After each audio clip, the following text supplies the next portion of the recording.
Hello, everybody. This is Paola Guthrie, and I welcome you to Creating Purpose with Pao. I also welcome you to the Spanglish World Network and Heart Network on Single TV channels 250 and 251. Please remember to download Single TV app on the respective app stores. The app is totally free. You can find this app on Amazon Fire TV Stick, Google Chromecast, Roku Stick, and all smart TVs from 2016 and forward. Hello, thank you all for being here. Today in the house, we have a special guest, Chris Sherwood. He is a principal. He's in the field of education. He is a principal, but also a part-time superintendent. So I welcome you to the house and thank you for being here. Hi, thank you for having me on. I So appreciate it. please share with us what inspired you to pursue a career in education. Well, for me, it's probably not like the traditional, like a lot of people where like their parents were in it or they had this background in it. I'm the only person in my family. I come from a large Catholic family, large extended family. My mom's one of seven. I'm one of four. Like nobody in my family had ever been to college. So it wasn't something like an expectation. Really, the more expectation was go work at a factory after you graduate. But I love sports growing up. Not that I was like a great athlete or anything. I was always that guy who had to like work hard just to get on the field. But I just love sports so much. And I played multiple sports, soccer, football, track. And um, when I was about a junior, senior in high school, you're like, what do you want to do the rest of your life? You know, that question that's kind of vague. And I knew I loved history. I was a big history nerd. I loved books. My dad was in the Army. You know, always had great history stories. My grandpa. So I nerded out on history and sports. I thought, well, they'll pay me to teach history and play some coach sports. Like, so for me, it was really that simple. But then when you get in it, you start to find yourself and you find like being a servant leader. I know that book was important to me and like just kind of being selfless. And so that kind of grounded me on my career. But it really started that way. I love people. I love sports. I love history. And so they're going to pay me to do it. So it wasn't like a normal motivation, but that was what started me.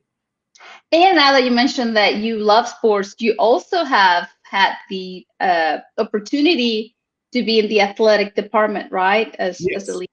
Yeah. So I was athletic director. I was assistant athletic director for 3 years. And then I was the athletic director for 3 years while I was elementary principal. So yeah. And like I said, I coached here at Porter for 12 years also. I've been here 18 years. So it's been a big part of my life and it's probably been, I'm blessed. I mean, it's just been so lucky. Awesome. I didn't I know. bet this. I bet the kids and teachers are blessed to have you as well. Some would say it, sometimes not, but yeah, I think so. It's been good. It's been good. And what is your role right now in the field of education? Okay, so now I'm the elementary principal still, which is my 6 year as elementary principal. And we're pre-K to sixth grade here at Porter, so I have kind of a wide range of students. And then this is my first year as assistant superintendent. I'd gone back and got my superintendent's license and went back to college. Something I wanted to do. We had a new superintendent come in last year, was his first year. And so going into this year, he helped me kind of transition. He knows what my goals are and he's just been real supportive. I've taken over like the Title IX and some stuff like that, which there was a lot more to it than I thought, honestly. But it's been great learning federal programs. And I got a great superintendent. So he's just kind of helping train me and show me what it is and what it means and all those things. So that way I'm not thrown to the wolves when I get there. So I mean, you said that's what you wanted to do at some point, and let's dive into to gain some purpose, to provide some purpose to our beautiful audience. Yeah. What is, what was the steps that you took whenever you decide, okay, that would, because it begins like, an idea. Oh, that would be awesome if I could do that, right? Yeah. But then your habits, your thoughts, your emotions have to truly, like get you there. So how could you explain a little bit for a beautiful audience that might be thinking, and they might be like, oh, that's just too big for me. I don't have the background. Nobody in my family has done it. I know for me, and I just, again, kind of sometimes life brings people in your life. Our current superintendent, who he ended up leaving, but at the time was the head football coach. I was his assistant football coach. And he went to school to get his master's to become a principal. that was never on my radar. Nothing I would have ever thought of in a million years. And I just remember him being like, Chris, you should do this. Like, so I started going to night school to get my principal certification. And I think that really, because even though I had it for 4 or 5 years before I became a principal, but I think those classes and being surrounded by really great people and just seeing leaders. And like, so once it turned the light bulb to being a principal, you start seeing yourself in a leadership role. And then like I said, I've been at Porter for so long. It's my 18th year here. I've seen the needs of the community, our kids. We're Title I school with some poverty. It's just like, it all just steps. So I think once I went back to school and you're taking these classes and you're learning about, again, for me, servant leadership and being selfless with those things, it was just like a gradual thing. And then when I became a principal, our high school principal came in. He's a great guy. If anyone ever knows him, Jerry Walker, phenomenal human being at Fort Gibson. And I was his assistant athletic director. And just watching him and being under him, and he would say, Chris, you could do this. You can do this. This is something to pursue. And I was like, I can do that. So it was good to have people believe in you when you kind of don't come from this world, to have really good people say, you can do this. And we're like, okay, I can do this. That's beautiful. So sometimes someone has to believe on us before we believe that we're capable of doing it. Yeah. All of us, people don't want to say, but like self-doubt, it creeps. Am I a phony? Am I really this? You know what I mean? And like, so that it's important to have people that you respect you back and believe in you. Yes.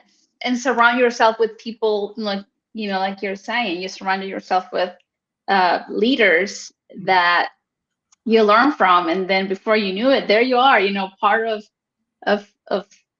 the same rank and the level of education. And I should say, our current superintendent is Kelly Husted. He was the football coach here. And like I said, I was a nobody. I was his assistant. I didn't have any background.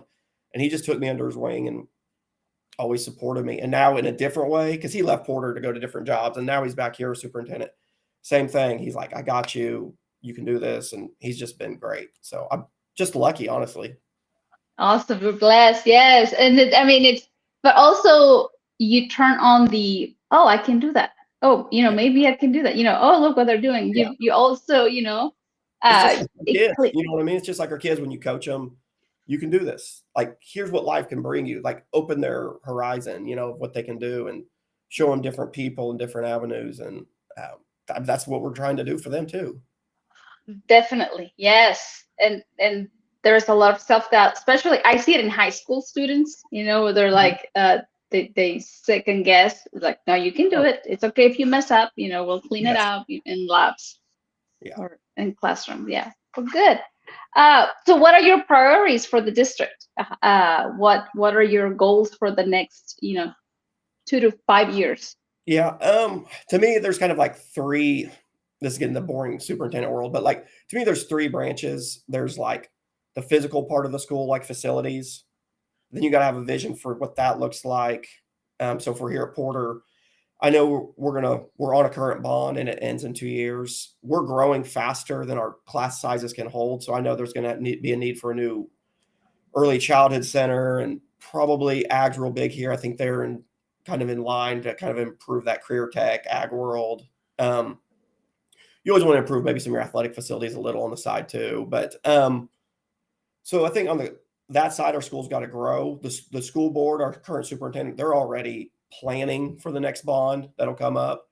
So that's the physical side of it. On the educational side, I think you have to look and say, what are our goals? So you're looking at test scores. Where are we weak? Where are we strong? What's the data showing? Because, things go in cycles. When I was a student 20 years ago, phonics, everything's phonics. Then for some reason, everything went to sight words and that dynamic, and it's all cycled right back. And so trying to look at data and say, like, what's the best way to teach your kids? What curriculum helps the most? You want to improve test scores, but you also don't want to be owned by test scores, for me at least, but finding that. So educational, you want to say, here's where things are going, what the research is showing, and how do we get our school to be the best academic institution it can be. And I say academic, also like career tech and that world too. And then the third part is kind of like the culture of the school, I would say. So what do you want your school to feel like? And that's hard to put your finger on, but if you ever walk in a school, you can feel the school. You can feel how the kids act. You can feel how they care about each other, their teachers. How would you describe it when you go to your kids' parent-teacher conference? You don't know, but you know when you walk in on a teacher who cares about your kid. You know what I mean? Yes. So climate-wise is another part of that I think culture, what do we want? You know, I know for elementary, we send all of our kids, all of our teachers to Great Expectations was one of the big things when I first got hired for about 3 years. Just creating a climate that when you walk in, you feel love. For me, what I tell my teachers is we're going to work on test scores. We're going to do this. We're going to do this. But more than anything, I have your back with everything. But here's the two things that the parents have a right to know, and I'm not going to bend on: safe and loved. Keep it simple, safe and loved. Every parent has that right. I don't want to argue with that or anything. Like safe and loved, I got the parents back. Your kid deserves to be safe and your kid deserves to be loved if they're here. And if you can't give that, then like I'm not your principal, you know. Yeah. So That's beautiful. Yeah, because also you will retain your people as well. If you keep yeah, that environment, people will want to go to work, with yeah. And that's a whole other challenge nowadays. Keeping people, finding teachers, good people. You find good teachers, you find good people. It's like gold. You bear hug them, you barely let them out the door, when you find yes. good ones. Yes, yeah, that's awesome that, those are your three main focus, which, physical of collecting data, see how school can improve on academically, but also the culture and it matters. Yeah, it It does. And matters. you gotta be intentional about it. You got to set a plan. You've got to say like, okay, well, this is my goal. Well, it's one thing to have a goal, but well, what's your plan to get there? So that's the next step. And you can't do that yourself, by the way. That's bringing in smart people smarter than you. You know what I mean? People different than Right. you, just outside the box of you. I can't tell you how many times a teacher has said something to me and I went, why do we do this? Well, that's a heck of a question. Like, well, what do you think? And then you kind of go from there. You can't have their ego in the way because that's dangerous. Yeah, thank you for bringing that up. Yes, it's like the ego aside and try to keep it aside as much as we can, right? As much as we can. Yeah, I know we're guilty, but when you see it, Yes. check yourself. Yes. What inspirational message would you share today to all teachers? Anybody that might be struggling in staying, or it might be, they might be having a hard year already. I'm going to say it, and I shared it with my teachers at our teachers meeting, and it's going to sound preachy or whatever, but like the mission is bigger than you. Like you have to believe in the value of public education. You have to believe in the good we're doing is bigger than you, that'll live on past you. And like, if you don't have that, and it can be religious or not religious, I mean, that's but it's about the mission of like what we do. It saved my life. Schools gave me a world I never dreamt of, and which has allowed me to give my kids a life that's so much more than I ever dreamt of. I believe I've seen the kids, and it's not all just college and this and that. Like I've seen the kids, go to career tech, find confidence, find a great paying job, become great fathers, great mothers, great people. Like the mission is bigger than us. So through your because there's going to be hard days. There is. That's going to happen. Life's hard. It's a tough job. But if you have a core why, if your why is the mission, what you give, God, that'll power you through so much. It really will power you through so much. And you can't lose sight of that or it will eat you alive. It will eat you alive if you listen to the outside noise, indoctrinators and terrorists or whatever the parents are mad. Like, no, show up every day, give to those kids, pour into them, and know that you're going to get way more than you ever gave them at the end of the day, Yeah. So the mission for me is bigger than us. And we learn each day, because the students, and that's what I tell my students is like, I'm the teacher, I said, I'm the leader. I said, but we're a team. I get to learn from you, Yeah. How I taught this lesson. Sometimes it's gonna go well. Sometimes it's like, oh, I used the wrong method. I have to, improve. This didn't work. This worked. So yeah, I love it. I love, the mission is bigger than yourself. Yeah. So whenever we see it that way, then in reality, it's like we grow. Yeah. And the thing is, when you're authentic, you're talking about with your students, a lesson goes bad. You just tell them, oh my gosh, well, this is why. But when you're authentic, people always cycle back to trust in you and improving. Like they can live with that. You know what I mean? Like when there's Yes. authenticity there and trust that you've already built. I always call putting money in the jar. Like you've invested enough in it. There'll be a day where you need a little money out of the jar because you messed up. It's like, but they know that trust is there. That culture we talked about is there. Yes. It'll always work out on that end.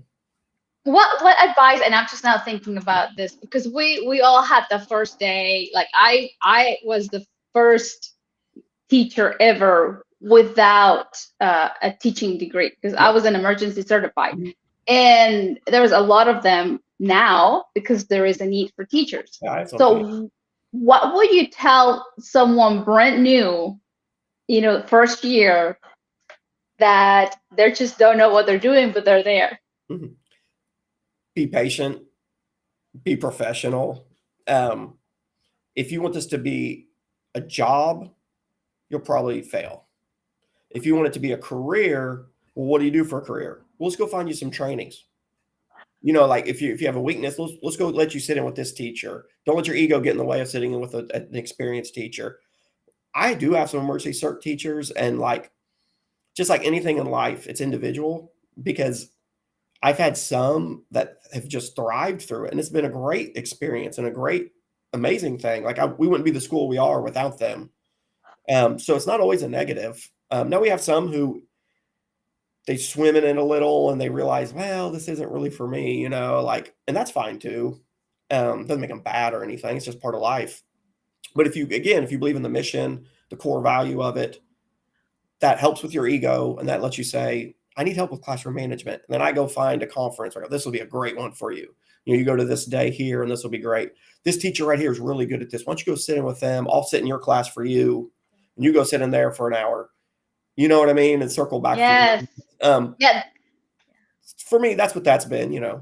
And, I'm a big believer that don't see the paycheck, please. Like do not see the paycheck, see what you're there to give, to contribute in whatever area you're at.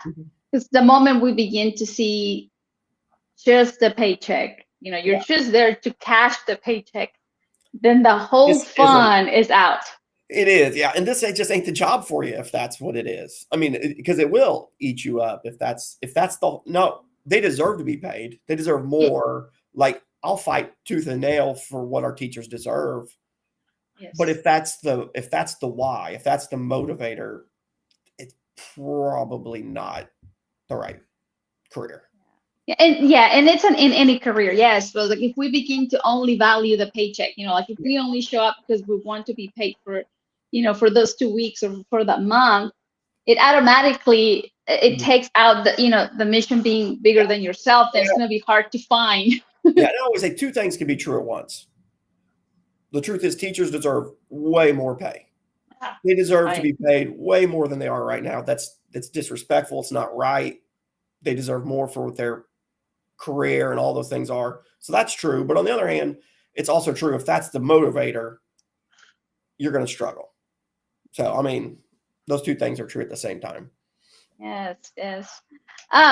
Now, parents worry about their children, because we get to watch news from other states. So what protocol do you guys use in Porter to implement safety?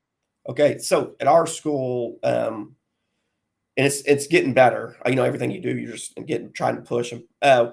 We have our entire school. We're on one site. No, we're not on the same building, but it's one site. So your elementary, junior high, high school are all on one site.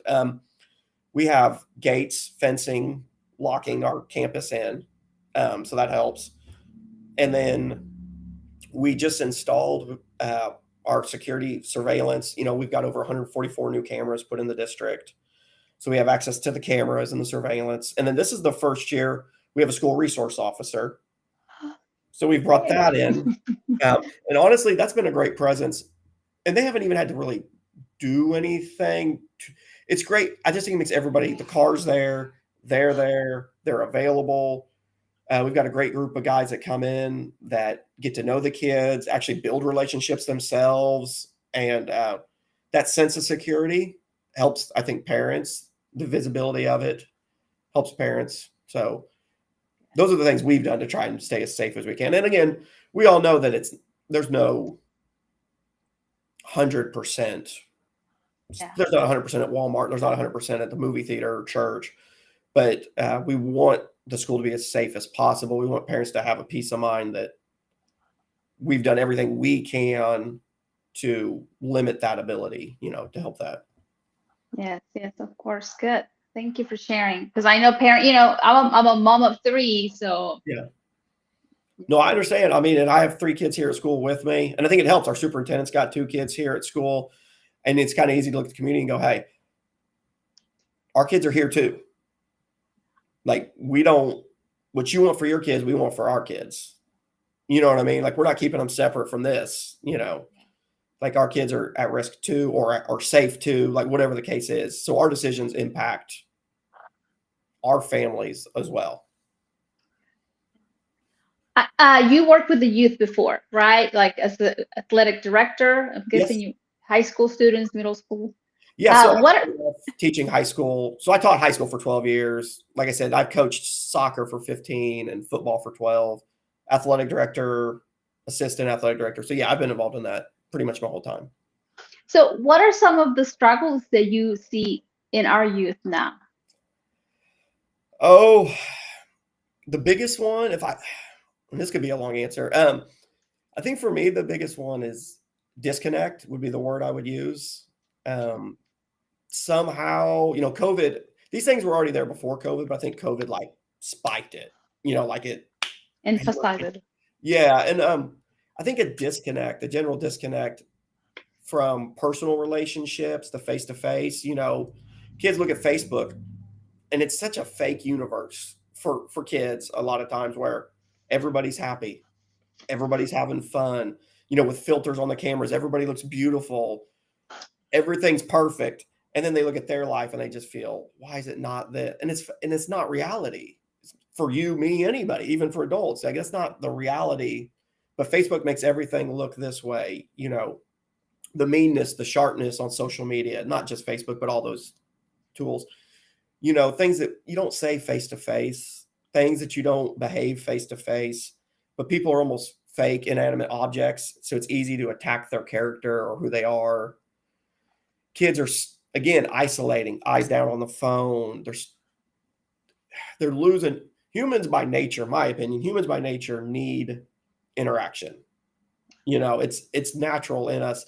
We need compassion. We need touch. We need this, you know what I mean? And when you lose that, I think it's caused isolation, depression, suicidal thoughts. I've never seen numbers or this great of that. And they all struggle. And adults too, by the way, are struggling with this same thing post-pandemic of feeling, just losing that, you know what I mean? And that connection. Losing the purpose in life, right? Their mission in life. Yes, exactly. I mean, and when you get disconnected from it and you fall entrapped, and then they go deeper in the hole where like I said, where all they see is everybody else is perfect and mine's this way. And it's like, no, you're not alone. We're here, and like, there's people like you. There's people who care for you. And like, that's why I'm so big on extracurriculars. And I mean, of course, athletics for me, but ag, robotics, poetry, music. We have a troop support club. I mean, anything, I don't care. Be with people, talk with people, spend time with people, especially if you can make them positive relationships, like a mentor, a coach, whoever that mentor is, to build them up, positive, building them up, uplifting them, Yeah. But for you, those are things, I just makes me sad, honestly, sometimes how hurt they are. And another thing, I'd add one small thing to that is like, when I was in high school, I did a lot of stupid things. We all did. I mean, you can't go through junior high and not almost shake your head and go, hey, you saw that picture. You know what I mean? Yeah. Kids now live with the burden of how harshly they're judged. And by adults, we're guilty. We don't forgive the natural trying to figure things out part of childhood. Like if somebody had a video of me at 17, they could ruin my career right now with some of the things I did. Take away who I am as a person because of that. It's And not now they live forgotten. Go ahead. I'm sorry. It's not forgotten. Like it's not like you, because social media might remind you a year from now, oh look, you were doing this. You know, Yeah. sometimes, you know, or a video Or, pops up or or you're supposed to picture. still be that person. Well, you're not the person you were at 17. And none of I us. love, yes, we're not the person we were yesterday. You know, Yeah. like we're totally new. We have a new chance today to shine even brighter. Yeah. What's wrong with improving? You know what I mean? Like that's the goal, right? To be better. Yes, yes. And we backslide and we do everything. We're human. And I think Yeah. sometimes with kids with social media, nobody gets cut that slack. You know, that Yes, growing good up. point. I didn't think about that. You know, you bring it up a new a new perspective for me to see what they might be struggling. You know, because it's not only, you know, it's not only in their mind. Let's just say something happened when they were in middle school, but now they're seniors and they're not the same person. Then they might be dragging though that thought, or, you know, that emotion from 4 years ago. Yeah. So yeah, I mean, it's just you're giving me a new topic that I can talk in classroom about, Yeah. you know, for anybody that might be Yeah. uh, dealing with something like that, because we have the opportunity to be a better Yeah. person each day. I think it's important for us as teachers, educators to cut kids the slack. We would want someone to cut us. Yes. And we lose sight of that sometimes. It's easy because you hear so hard you're fighting day to day. It's easy to kind of maybe classify kids or fall into that trap. And it's like, give the grace you want, you know. Yes, I had a student, now that you mentioned that, he broke a beaker yesterday and he was like, I'm so sorry. I was like, it's okay. I said, that's what we're here. I said, we're here to learn. I said, you know, I picked it up and cleaned it up. And, but I, you know, he felt that safety where like he wasn't pointed at like, you broke that beaker. Yeah. It's like, no, I mean, it's like accidents happen, and that's how you guys learn. And I remember that it's like, I learned from growing up in that era that you were judged, you know, maybe the stressful teacher, the stressful parent, or someone that make you feel like, oh, you know, it was a huge mistake. uh, Learn from it and make sure that to implement the positivity in this new generation. Yeah. So how could we help as a community? How can we help our youth? Be involved, you know, honestly, like take the initiative. It's so easy, again, in our society now, it's so easy to comment on Facebook posts and see things happening and just be like, oh my gosh. Well, it's a lot harder to get up and go, well, I'm going to join Meals on Wheels. I'm going to go be a Little League coach. You know, it's easy to yell at the Little League coach or the refs, like, well, go ref then. You know, like get involved. Be a part of this. Be a part of the solution. You know, don't just complain, which I'm not mouthing people. I get it. Sometimes it's easy to fall in that trap. But get up, get involved, and know that there's so many kids who need someone to care about them, need someone to believe in them. You know, there's just so much of a need there. Get up and get involved. You know, don't just sit back and wring your hands and talk about, oh, kids these days, or, oh, the world, it's all fall. You know, like, okay, well, let's fix it. Let's go.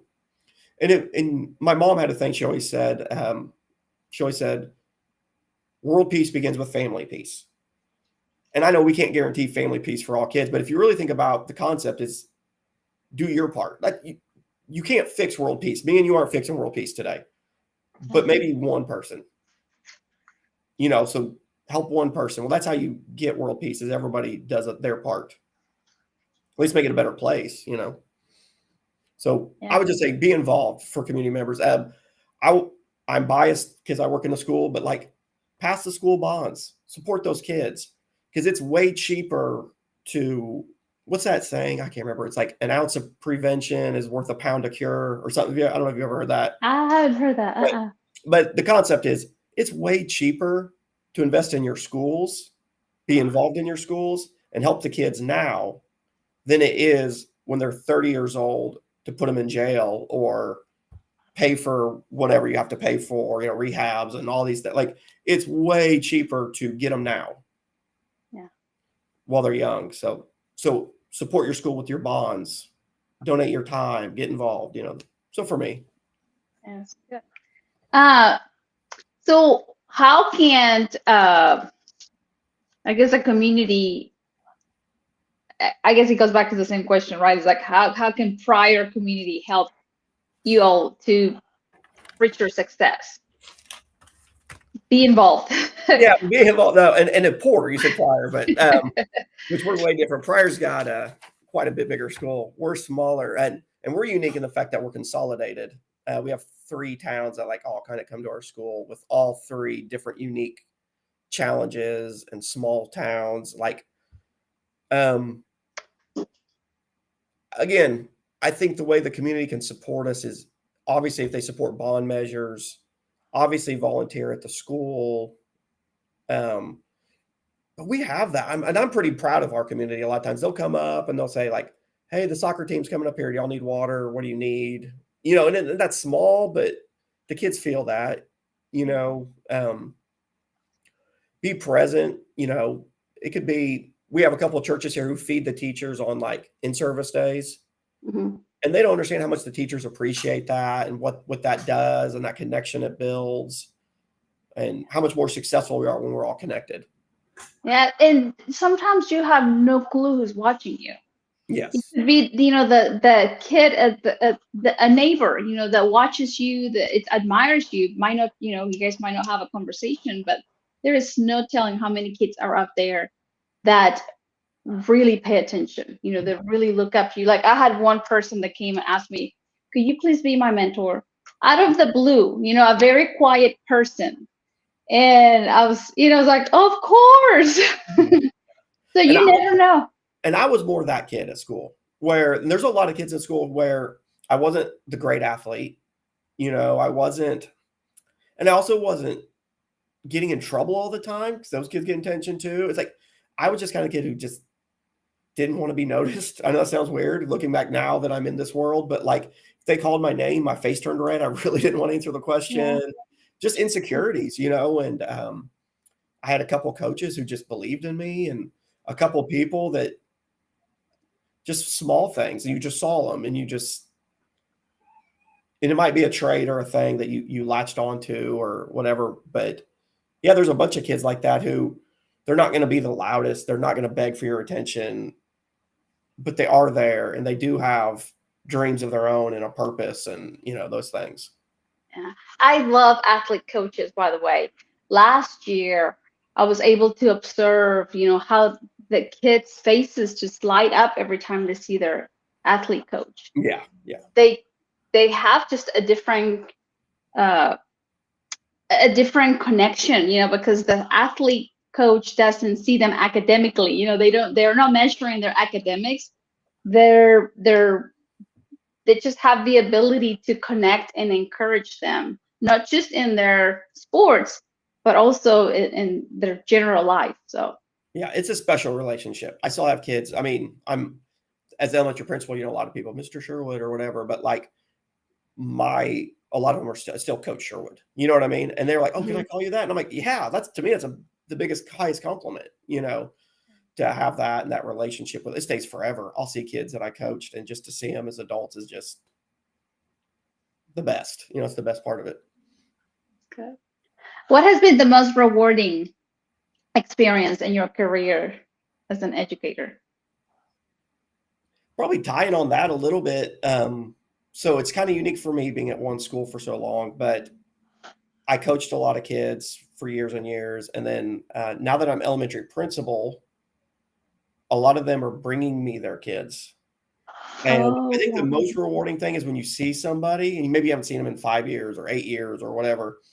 And then like they're showing up with their child and you can see how much they love their kid and they're this good dad or good mom. And they're like this, they made it, you know what I mean? And they're doing great. And I think that's the biggest thing when you see them make it. and then you see their love for their kid, and then they're handing their kid off to you, and they trust you with their kid because how much they trust you. I mean, I've had games and wins and moments in sports that are like a high, but I think nothing fills your cup up like when someone that you care about personally, you built a strong relationship with, and then they're handing you their kid, their most prized possession, and they trust you. You know what I mean? Like when they, that's just so great, and they made it, and they're doing good. I just can't describe what that feels like. But to me, Yeah, I mean, you contributed to the growth. you like to think you did. Who knows? I mean, they got great parents, a lot of them too. You know, like it's a great situation, but it's like Yeah, maybe it was but this much. I don't know, but the love you well, have for them, and then you see them, and you got their kid. I know you legit love their kids because you know their parents. You know, you had them. yeah, So it's it's a beautiful. really neat thing being at one place this long for that. And I do tell them that I mentioned that at the beginning of the year. Like I told the kids, is like you guys are loved. You know, like all of you teachers plan and prepare lesson plans. You know, you have the Board of Education making sure that the schools are running. You know, that there's water, electricity. Like you are loved, even if the teachers don't tell you, "Hey, I love you." It's like Yeah. you're loved because people care. Like they care for your future. So I understand where you're coming from because like yeah, seeing them that they made it, even if they were my students, I see kids that graduated and I'm like, oh yeah, they have a job already. Yeah, I mean, it's like They're on full the circle. right path. That's just a great part. And so that's more than I ever, like I said, when I got into it, got into it for like this selfish reason of I like sports and I like history. And then now here I am like taking the kids of the kids I coached and trying to help them, you know, and it's like this whole big circle thing, but That is more than I awesome. ever, again, like I said, more at 20, when you're 22 going, I'm getting into it. Like I'm blind trying to figure this out. And then now, you know, getting into my 40s, it's like seeing the big picture is really neat. That's beautiful. Now you mentioned early Great Expectation, that Mhm. you guys are investing in Great Expectation. Have you seen that results already? Have you seen like the first, let's say, elementary that graduated with great expectations and then they're now at high school or at middle school? Not quite at that age. We got it, and we got a literacy grant when I first got hired. So it was my second year. So about 3 years ago, 4 years ago, we got a literacy grant, which allowed us the ability to purchase going, which that's the hard part of it is you wish it was free to send your teachers to, but it's a big financial burden to do. So the grant was like for 3 years. We were able to do it. It's ended. But what I've liked is that our teachers have kind of kept it going, even though it ended. And so they've kind of kept the culture of, again, the culture of it. Um, but yeah, I've seen a big shift in how our kids celebrate each other, because that's a big thing with that, and generally just treat each other. If you want to just use those kind of a simple term, um, when somebody has an answer wrong, try not to jump on them and those types of things with it. So I feel like from when I came in to now, like if you to walk in the building, you can feel that you don't need a bunch of rules. You know, you just need, here's my expectations. Sure, I have procedures for how to run class, but here's my expectations of what we're going to do in here. And the kids eat it up themselves. So I think it's been good. Awesome. 'Cause I see it at the high school now. Like and it just this caught my attention when I interview the principal of Tellico High School. Mhm.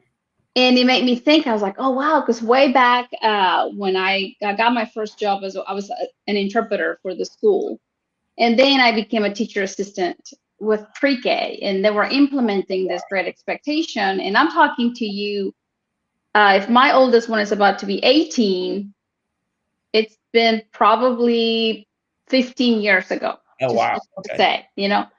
So now that I have the opportunity to be at the high school, I'm connecting the dots that the kids can, there is the majority of them that get it, the ones that, follow that red expectations through elementary. You say they built a culture, then they go to middle school and they kind of like expect them to continue that. And then they arrive to the high school. I'm getting to witness, and see like, oh wow, the majority of these kids are good, like from Yeah. their heart, they're good. Mhm.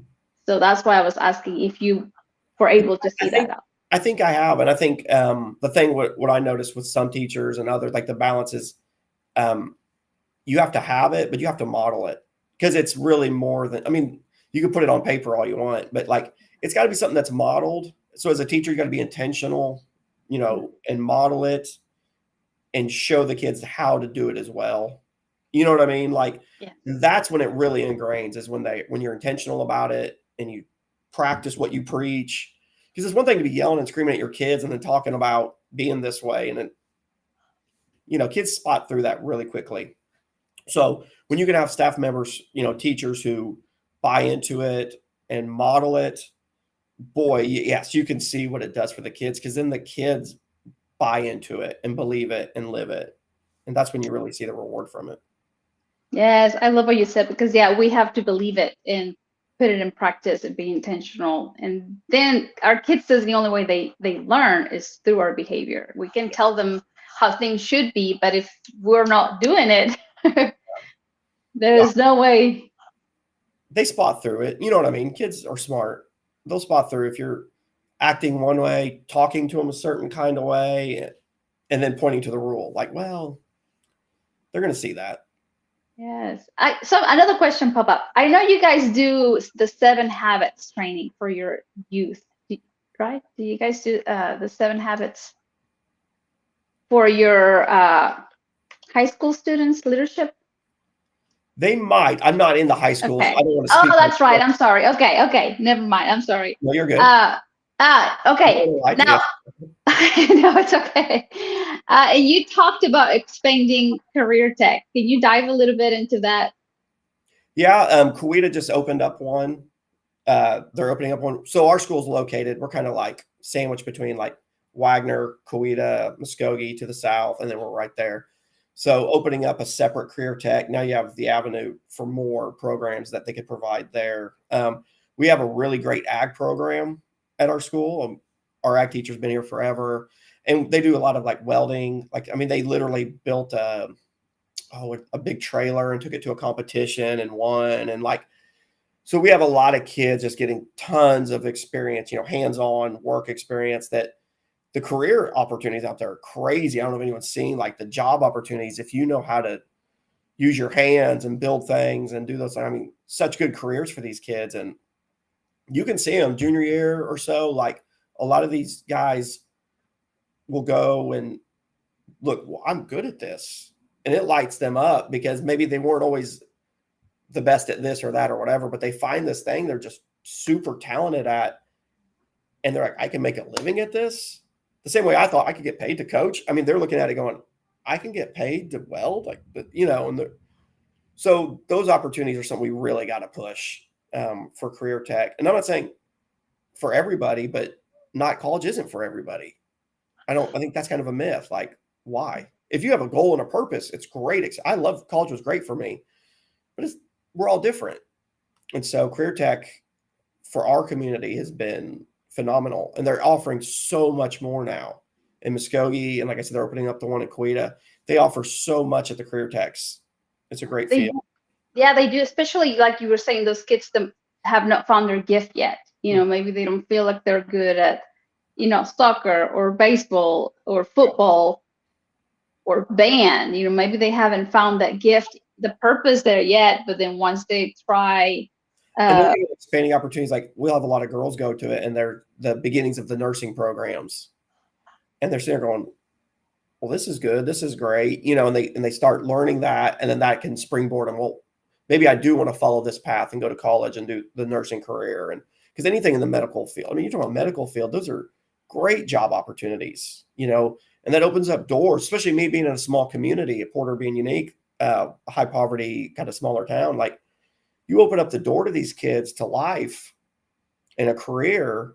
I mean, for them to become a nurse or something along those lines, it opens up their whole life, their world, where they can live, who they meet, and it's just, that's what it's about for us. To me, it's like it opens up the possibility, like the possibility, oh, I could be a nurse, and maybe like maybe like you or me, like nobody like in my family graduated, like mom and dad did not graduate college. I'm the first generation as well. But it, for those kids that bring, they don't have the background of education, but you give them the gift of the possibility of becoming Yeah. a nurse or becoming a hairdresser. I know that's a big one in Yeah. Muskogee. Welder, And those are car auto shop. great jobs. You know what I mean? Just great jobs. Yes. My wife's a nurse, so I've been to that one a little, and she does great there, and she's fabulous. Works in the emergency room there, in Tulsa. But there's that one of my best friends' wife. She owns a hair salon in Muskogee. Does fantastic. It's a fantastic career. There's Yeah. so many opportunities, but kids, when they're young, they just know what they live with, what they see. So a lot of times it's about showing them, well, here's an avenue, and here's an avenue, and here's an avenue, and here's this, and Yeah. like you said, it just sets that light bulb off of like life is so much more than what maybe they pigeonhole themselves in.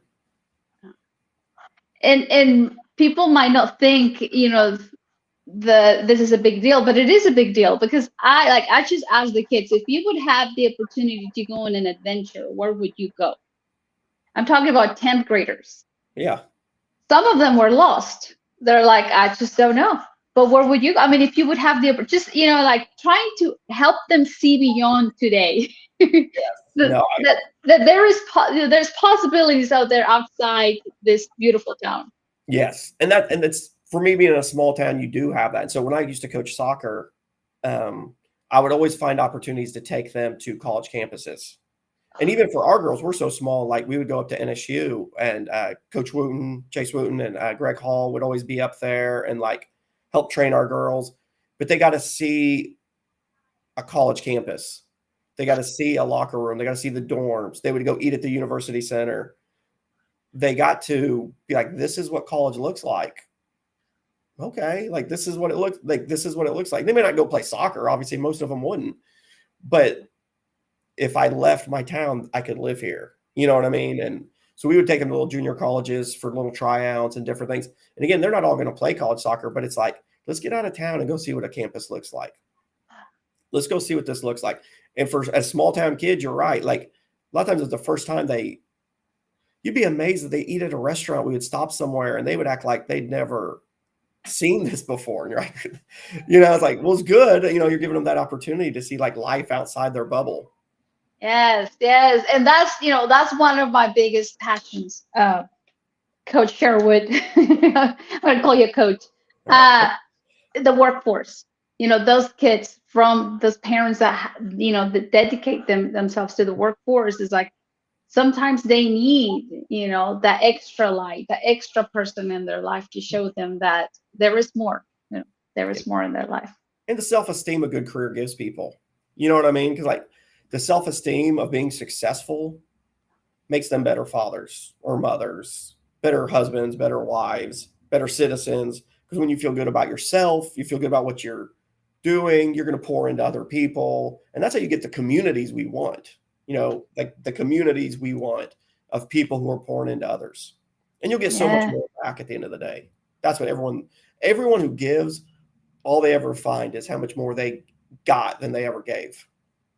You know what I mean? And, yes, of course. And if we see it as parents, like in my classroom, I make sure to, or anywhere I go, if I have to interact with a kid, a young kid or whoever, is like I'm trying to pour as much as I can because somebody else will pour on my kids.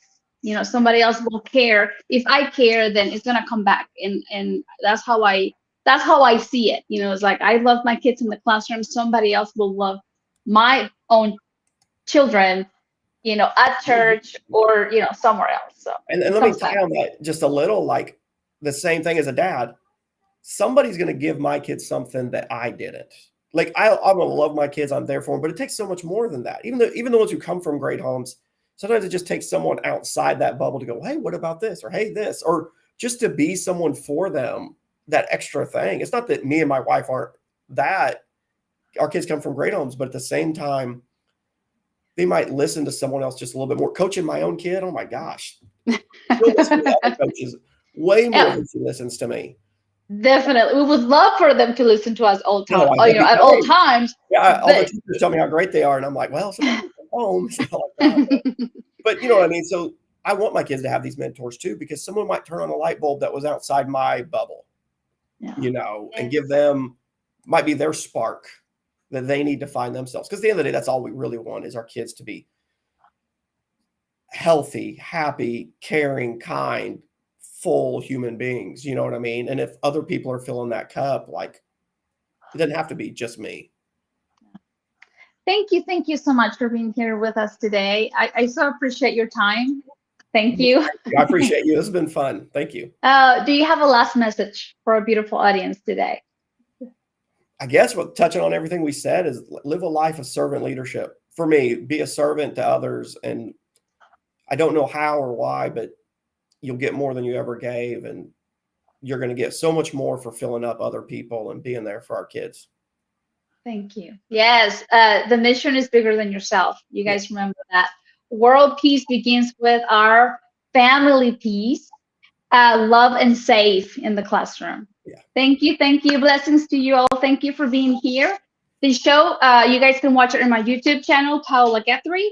The show can also be heard on Spanglish Radio Network. Please check out spanglishworld.ca for all news and programming.